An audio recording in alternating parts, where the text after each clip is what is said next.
Hello viewers, welcome to jungle database. இது காடுகளின் முழுமையான தரவுத்தளம்.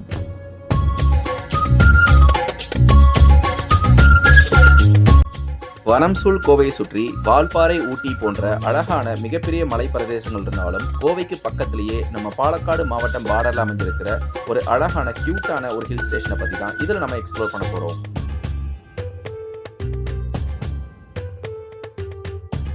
இந்த ஆனக்கட்டி அப்படின்ற பெயர் உங்களில் பல பேர் கேள்விப்பட்டிருப்பீங்க. ஆனக்கட்டி மட்டும் கிடையாது, அதுக்கு பக்கத்தில் அட்டப்பாடி, அகழி அப்படின்ற இரண்டு அழகான இயற்கை எழில் கொஞ்சம் இடங்கள் இருக்கு. இன்னைக்கு சண்டே அப்படின்றனால அடிக்கிற வெயிலுக்கு இதமாக இருக்க நாங்கள் ஃபேமிலியோடு அங்கே குளிக்க போயிட்டு இருக்கோம். அதை பற்றின ஒரு சின்ன எக்ஸ்ப்ளோரிங் வீடியோ தான் இது. நம்ம ஆனக்கட்டி போகிறதுக்கு கோயம்புத்தூர்லேருந்து ஏகப்பட்ட பஸ்ஸஸ் இருக்குது. இது கரெக்டாக கோயம்புத்தூர்லேருந்து 30 கிலோமீட்டர் தொலைவில் தான் இருக்குது.